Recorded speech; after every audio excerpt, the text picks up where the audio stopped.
Aloha everybody and welcome to the Wild Wahine. This is Kaylani and this is your astro forecast for this week of May 17th to the 23rd. So we have four major transits that we're going to be talking about. The Sun trining Pluto, we have Gemini season that is here, we have Mercury squaring Neptune, and we have Saturn going retrograde at the end of the week. So we have a lot to get into because we got a lot going on this week, and let's just jump right in. But first I want to thank you so much for joining me. I'm hoping that you can use all of this astro weather so that you can make fantastic decisions in your life in this upcoming week and weeks to come. So we're going to start with Sun trining Pluto. So the Sun right now is in the sign of Taurus, in the last few degrees of Taurus before it goes into the sign of Gemini.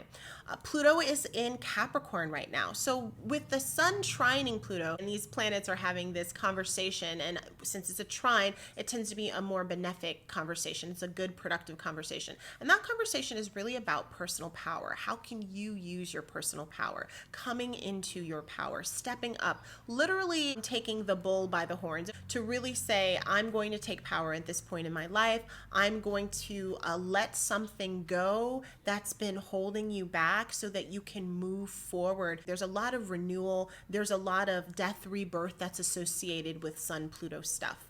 A lot of times it can mean secrets that are coming to the surface, things that are bubbling up to the surface that now you're dealing with, that now you have the power, you have the energy, you have the mindset to deal with them. It has to do with sometimes our creative selves, because the Sun has to do with creativity. It has to do with our power in the world. It could be also governmental or political structures, things that were hidden that are coming to light, that are being transformed. We're trying to kind of weed out the cobwebs so that we can have a clear, honest seeing and thinking about what's going on so we can transform things for the future. Associated with the hero getting to that part in his journey where he just, went through that dark night of the soul where he had things taken from him. He lost somebody. And finally he came back, and now he has all of the power. He's learned something through his trials and tribulations, and now he's ready to move forward, empowered, and do things. It's like that part in The Matrix when Neo finally is able to read the code, and then he sees the code around him, and then he realizes that he's the one, and then he's able to manipulate it and move fast, and then eventually he's flying and all of that. Now, I'm not saying that you guys are gonna be flying and stuff. I mean, I don't think so, but definitely there is this part where you're just like, okay, I understand what's going on, and now things are kicking in and they're making sense, and it's time for me to embody that, and then move forward. Because the Taurus is all about embodying things, feeling it in your body, feeling it in your bones, stepping up to that leadership position, which can be really hard for a lot of people. So giving you good vibes for that. Now, we do have an anaretic degree that the Sun is going to be in before it moves into the sign of Gemini. This happens every time when we switch signs. The anaretic degree is on a 29th degree. That's happening actually on the 20th.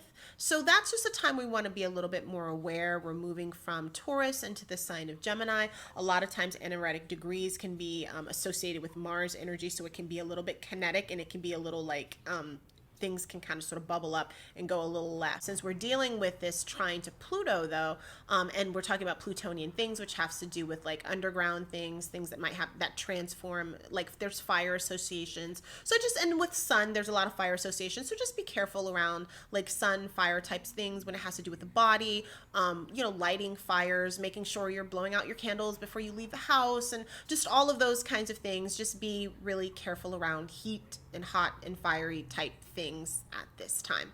So next up, we have the Sun ingressing into the sign of Gemini. So happy solar return to all you beautiful Geminis out there. It's your time, and we're going to be talking about you. So I'm going to have a video in my All About series. I'm doing an All About Gemini, and so that's going to be dropping on Wednesday or Thursday this week. So I'm going to go into so much detail about Gemini that you will know everything that you needed to know about yourself. I love the sign of Gemini. I think it's super fun. It's youthful. It's an air sign. So here we are, an air element right now. We're in a mutable element as well. So we're in this place where we're given things and we get to change them and we get to transform them. It's a Mercury ruled, and Mercury is our magician and our great trickster person who's giving information, the messenger giving information to all the gods, going in between worlds. Really great time for money and making money, and money exchange, and just the kind of fluidity of money. A lot of times people associate Taurus with money, and Taurus is more about like riches and wealth and luxury, but Mercury is like money. It's like dollars in. It's like how you spend money, how you get money, and money is that kind of thing where it's transitioning back and forth. Really great time for that. Great time for communication, great time for learning, and or great time also too for teaching things. Great time to like associate with people and to talk with friends. I know I can just see that everyone is so much more social. People are going out and they're doing things and they're hanging out, or if you're not able to go out at the time, you're just like Skyping or Zooming with folks, or however it is that you're communicating with people, really feeling like you want to reach out and connect with folks at this time.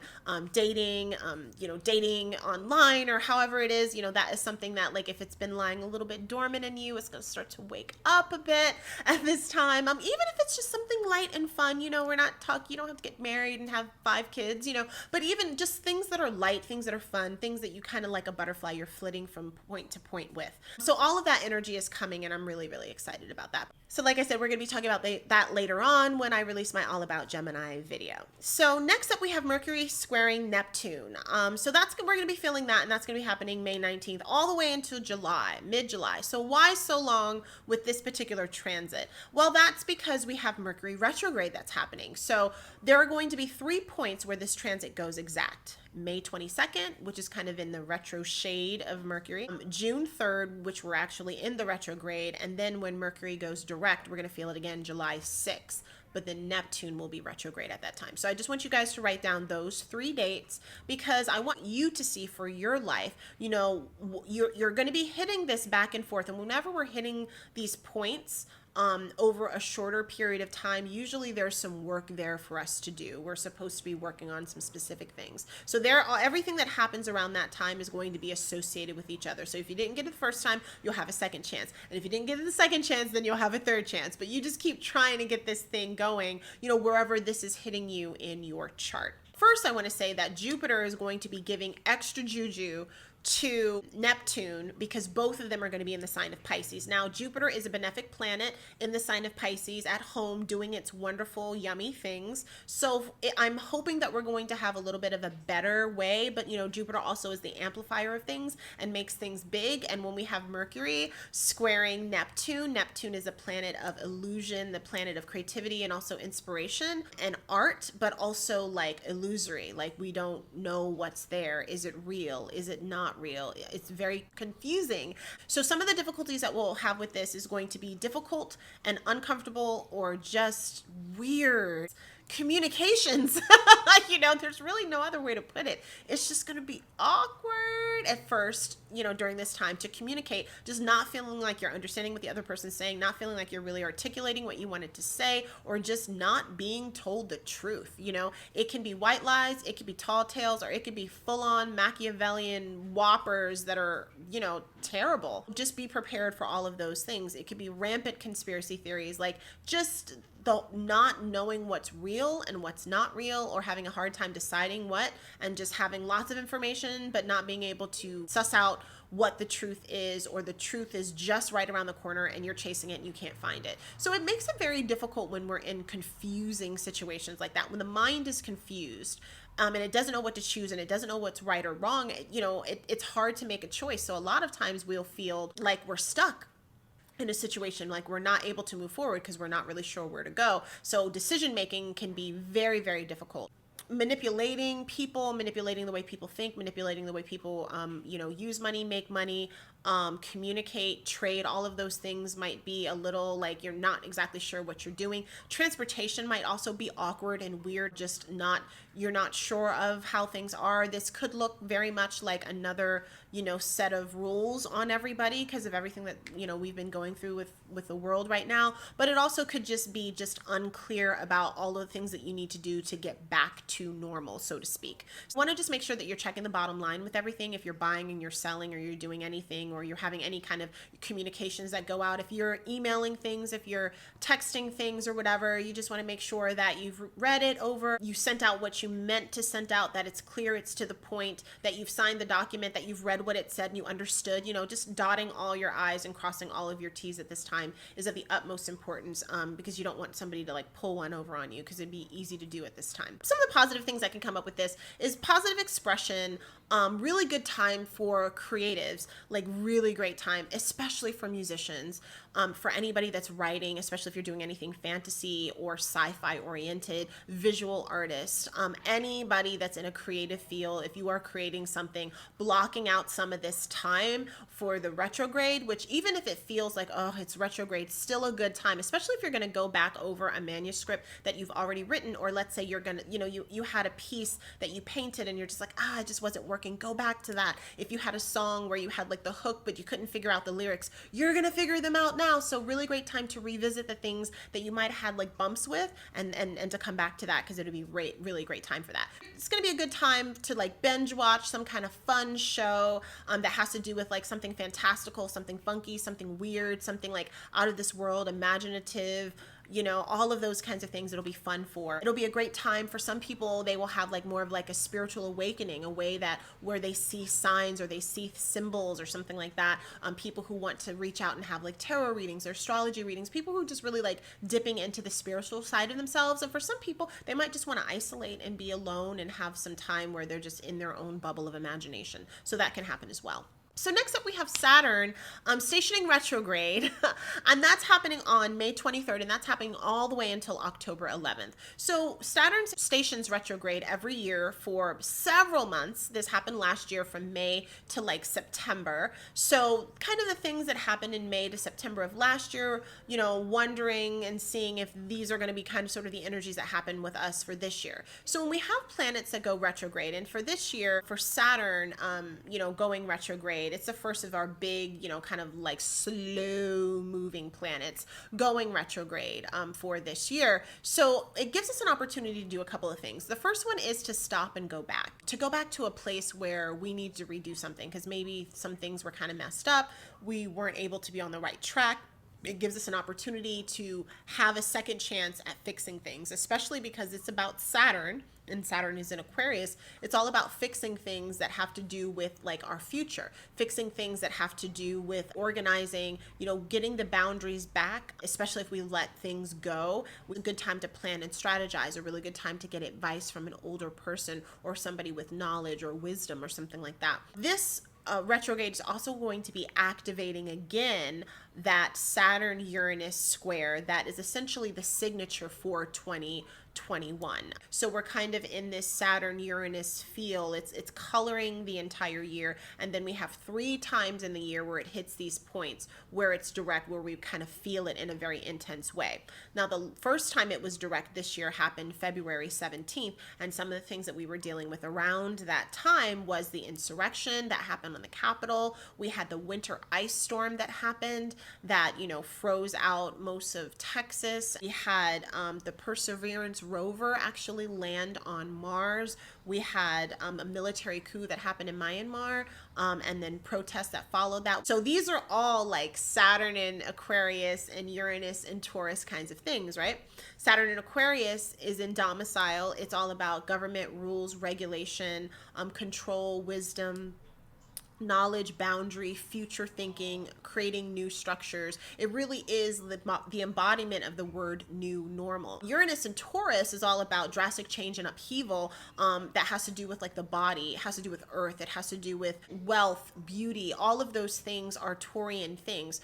Both Aquarius and Taurus are fixed signs. So this conversation that they're having in the fixed positions really is going to be kind of giving a little extra oomph to all fixed signs. So if you're a Taurus, an Aquarius, a Leo, or a Scorpio, you're really going to be kind of sort of feeling this energy, but we're all going to be feeling it anyway, but it might be a little bit more prominent in your life, or if you have this particular aspect like I do in my chart. with Uranian things, it's destabilizing things. There's an inconsistency, there's an upheaval, there can be like erratic, catastrophic almost, falling apart of things that were stable. There also can be massive breakthroughs, like from having a complete structural breakdown, you build up into something new. Sometimes if you've ever experienced, which I know many of you have, something really traumatic that happened in your life, but it completely transformed your life and you gained so much more power and you gained so much more like knowledge and you had a completely different experience and you made different choices. It just drastically changed you. So that's the kind of energy that we're talking about, specifically with our systems, with things that are typically very fixed. That's the challenge, is like the things that are changing and kind of drastically moving are things that don't like to change. They don't like to move. It doesn't feel good. And that's why, this is happening. So I'm thinking that some of the things that will be happening are going to mirror what happened earlier in this year in terms of civil unrest, in terms of the fight for social justice, which is so important. Things like, unfortunately, natural disasters and kind of out of nowhere type earthquake, volcanic things that are just kind of wild accidents. Those are all kind of Uranian things, just things that you just out of the blue didn't think would happen, but happened. And then now you're having to kind of deal with it. But the thing that's going to be interesting with that is we do have this Mercury squaring Neptune, which means that some of the information that we're getting might not be correct. It might be actually lies or incorrect, or just a little bit of truth mixed in with the lie, or some manipulative information that's not like something that we can bank on. So that's going to be the tricky thing with the changes that come. Like, are we creating change, or are we up, overriding a system? Are we up leveling a system based on incorrect information? Do we know the real truth, so that we can enact the change that we want? Or are the people who are saying let's create all of these changes, are they telling you the real truth? What are their inner motives? So, we just want to make sure that we're getting proper information before we're taking action in things. That's going to be something that's really important. So that's what we have for this week. Thank you so much for joining me. I'm so happy to be able to share this astro forecast with you, and I'm hoping that you can use this information in a very empowering way, and you can share it with other people. Make sure you like and subscribe, share, or tag people. Whether you find me on Instagram, I'm on Facebook, I'm also on YouTube at The Wild Wahine. If you are interested in booking a tarot reading or an astrology reading, you can book one at www.thewildwahine.as.me. If you have any questions about anything, you can just leave them in the comment section and I will get to them. So have a beautiful and fantastic week, and I will see you next week. Aloha.